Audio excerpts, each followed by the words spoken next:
For generations, men have been told to be strong, to hide their pain, and to face life's challenges without showing emotion. From childhood, many boys hear phrases like "man up," "don't cry," or "real men don't show weakness." These cultural messages, though often unintentional, have created a silent crisis. Beneath the surface of stoicism and toughness lies a deep struggle that millions of men face every day: the struggle for mental health. In today's world, conversations about mental health are becoming more common. Yet when it comes to men, there is still a wall of silence. Many men continue to suffer in isolation, believing that asking for help is a sign of failure or weakness. But the truth is exactly the opposite. Acknowledging mental struggles and seeking help is one of the strongest, most courageous things a man can do. Strength is not about suppressing emotions. It's about facing them honestly. Statistics reveal a painful reality. Across the globe, men are significantly less likely to seek therapy or talk about their mental health compared to women. Yet, they are more likely to die by suicide. This heartbreaking imbalance shows just how powerful and dangerous the stigma can be.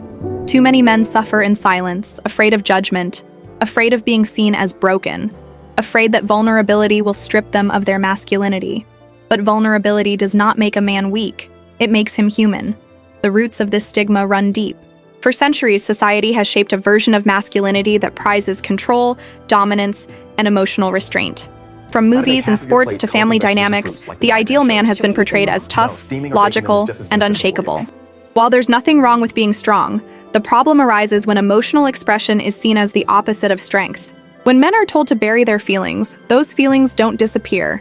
They grow heavier, often turning into anger, addiction, anxiety, or depression.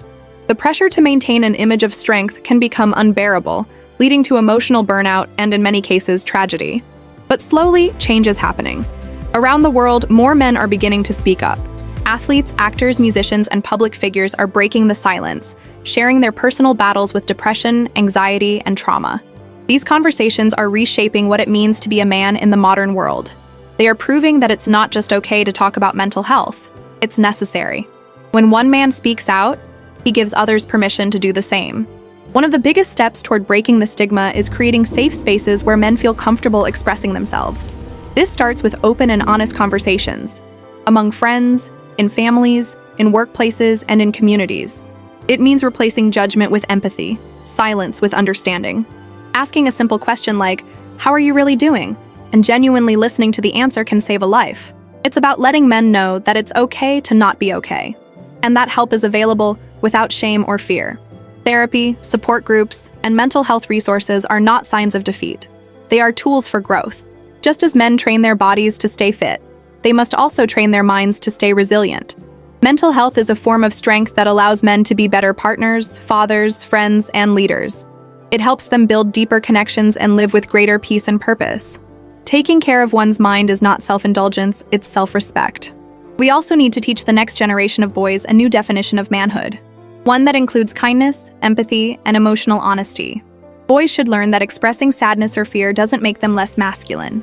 It makes them real. Encouraging them to talk about their emotions, to ask for help, and to show compassion lays the foundation for a healthier, more balanced adulthood.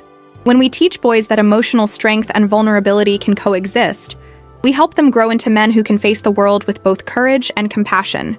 Breaking the stigma also requires cultural change. In media, education, and workplaces, companies can promote mental wellness programs that encourage employees, especially men, to take mental health days or seek counseling. Schools can include emotional education in their curricula. Media can portray men as emotionally complex beings rather than one-dimensional heroes. Every small step helps dismantle the myth that men must always be unshakable pillars of strength. True courage lies not in hiding pain, but in confronting it. Faith and community can also play an important role. Many men find comfort in spiritual practices, prayer, or community service. Faith-based communities can help remove the stigma by addressing mental health openly and offering support instead of judgment. Reminding men that they are not alone, that their struggles are valid, and that healing is possible can be a powerful force of change. Perhaps one of the most important lessons is this: healing begins when men start to talk. Conversations are powerful because they turn isolation into connection and shame into strength. Every man who opens up about his struggles helps another realize he's not alone. This ripple effect can transform lives, families, and entire communities. Mental health matters. For every man, regardless of age, race, or background. It's time to break free from outdated notions of masculinity that silence pain and glorify endurance. The world doesn't need men who pretend to be invincible. It needs men who are authentic, compassionate, and self-aware. So if you're a man listening to this, remember, asking for help doesn't make you less of a man. It makes you a brave one. If you're feeling overwhelmed, talk to someone. Reach out to a friend, a counselor, or a support group. Don't carry the weight alone. You are not weak for needing help. You are strong for seeking it. And if you know someone who's struggling, don't let silence win. Check in, listen, and remind him that his life matters. Breaking the stigma starts with one conversation, one moment of honesty, one act of courage. It begins with you. Because when men learn to embrace their mental health, they don't just heal themselves. They help heal the world around them. Because mental health matters, and it always will.